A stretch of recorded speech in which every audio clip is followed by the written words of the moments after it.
Okay, skill റൈഡിൻ്റെ പുതിയൊരു വീഡിയോയിലോട്ട് എല്ലാവർക്കും സ്വാഗതം.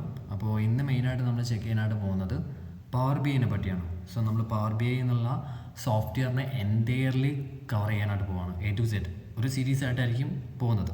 അപ്പോൾ ഈ ഒരു വീഡിയോയിലൂടെ ഉദ്ദേശിക്കുന്നത് simply what is power B I and power B ഐയുടെ ഇൻസ്റ്റാളേഷൻ ആൻഡ് ഡൗൺലോഡ് കാര്യങ്ങൾ മാത്രമാണ്, ബേസിക് കാര്യങ്ങൾ മാത്രം. അപ്പോൾ പവർ ബി ഐയുടെ കേസ് പറയുമ്പോൾ ജസ്റ്റ് മനസ്സിലാക്കി വെക്കുക, power B I is A visualisation tool which used in data analytics, business analytics etcetera. അപ്പോൾ ബിസിനസ് അനലിറ്റിക്സിലും ഡാറ്റ അനലിറ്റിക്സിലൊക്കെ കോമൺ ആയിട്ട് യൂസ് ചെയ്യുന്ന ഒരു വിഷ്വലൈസേഷൻ ടൂളാണ് പവർ ബി ഐ എന്ന് പറയുന്നത്. അപ്പോൾ എന്താണ് ഈ വിഷ്വലൈസേഷൻ ടൂൾ എന്ന് പറഞ്ഞു കഴിഞ്ഞാൽ, ഇപ്പോൾ നമ്മുടെ കയ്യിലുള്ള ഡാറ്റാസ് എന്ന് പറയുമ്പോൾ ടേബിൾ ടൈപ്പിലൊക്കെ ആയിരിക്കും അല്ലേ. ആ ഡാറ്റാസിനെ നോക്കിക്കഴിഞ്ഞ് കഴിഞ്ഞാൽ നമുക്കൊന്നും മനസ്സിലാവത്തൊന്നുമില്ല. അപ്പോൾ അതിനെ ഗ്രാഫിക്കൽ റെപ്രസെൻറ്റേഷൻ ചെയ്യാനായിട്ട് അതിനെ കുറച്ചുകൂടെ മീനിങ് ഫുൾ ആയിട്ടുള്ള രീതിയിലോട്ട് കൺവേർട്ട് ചെയ്തിട്ട് അനാലിറ്റിക്കൽ ഡിസിഷൻ എടുക്കാൻ വേണ്ടിയിട്ട് യൂസ് ചെയ്യുന്ന ഒരു സോഫ്റ്റ്വെയറാണ് പവർ ബി ഐ. ഓക്കെ, ഡീപ്പായിട്ട് നമ്മൾ കവർ ചെയ്യും.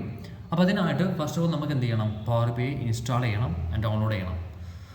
So first of all Power B I download ചെയ്യാനായിട്ട് ഏതെങ്കിലും ഒരു ബ്രൗസർ യൂസ് ചെയ്യുക. ഹിയർ ഞാൻ യൂസ് ചെയ്യുന്നത് ഗൂഗിളാണ്. So just type on Power B I download. Okay, Power B I download എന്ന് സെർച്ച് ചെയ്തതിന് ശേഷം ഫസ്റ്റ് വരുന്ന ഒരു ഐറ്റം ഉണ്ടാവും, Microsoft Power B I desktop.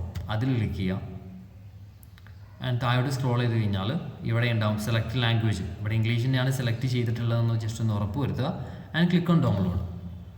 ഡൗൺലോഡിൽ click ചെയ്ത് കഴിഞ്ഞ് കഴിഞ്ഞാൽ നിങ്ങളോട് ചോദിക്കും ഏതായിട്ടാണ് വേണ്ടതെന്നുള്ളത്. അപ്പോൾ നിങ്ങളുടെ സിസ്റ്റം 64 ബിറ്റാണ് എന്നുണ്ടെങ്കിൽ നിങ്ങൾ എന്ത് ചെയ്യുക, ഈ ഒരു ഓപ്ഷൻ ക്ലിക്ക് ചെയ്യുക and just click on download. 634 size വരുന്നുണ്ട്. അപ്പോൾ എൻ്റെ ഇത് ഓൾറെഡി ഉണ്ട്. അപ്പോൾ ഞാൻ എന്ത് ചെയ്യാണ്, ഈ ഡൗൺലോഡ് ഇവിടെ നിന്ന് സ്റ്റോപ്പ് ചെയ്യുകയാണ്. ഓക്കെ, അപ്പോൾ നിങ്ങൾ എന്ത് ചെയ്യുക, ജസ്റ്റ് ഈ ഒരു ഫയൽ ഇവിടെ നിന്ന് ഡൗൺലോഡ് ചെയ്യുക. ഡൗൺലോഡ് ചെയ്തതിന് ശേഷം ജസ്റ്റ് ആ ഫയലിൽ ഡബിൾ ടാപ്പ് ചെയ്തിട്ട് എന്ത് ചെയ്താൽ മതി, ജസ്റ്റ് നെക്സ്റ്റ് കൊടുത്തിട്ട് ഇൻസ്റ്റാൾ ചെയ്താൽ മതി. അതിൽ അഡീഷണലി ചെയ്യാനൊന്നുമില്ല, just click on next. And installation കഴിഞ്ഞതിന് ശേഷം നിങ്ങൾ സോഫ്റ്റ്വെയർ ഓപ്പൺ ചെയ്യുമ്പോൾ ഇങ്ങനെ ഒരു വിൻഡോ ആയിരിക്കും വരും. ഓക്കെ, ഇതിൻ്റെ അകത്ത് നിങ്ങൾക്ക് മൾട്ടിപ്പിൾ ആയിട്ടുള്ള ഫയൽസിനെ ഹാൻഡിൽ ചെയ്യാൻ പറ്റും. If you want you can handle Excel file, CSV file, test file etcetera.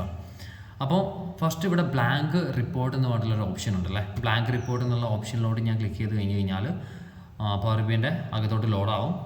ഇവിടെയുള്ള ഈ ഏരിയാസ്, വിഷ്വലൈസേഷൻ എന്നുള്ള ഏരിയാസിനെ യൂസ് ചെയ്തിട്ടാണ് നമ്മൾ എന്ത് ചെയ്യുക, വിഷ്വൽ റെപ്രസെൻറ്റേഷൻ അഥവാ ഓരോ ഇൻഡിവിജ്വൽ ആയിട്ടുള്ള ഗ്രാഫ് ക്രിയേറ്റ് ചെയ്യുക.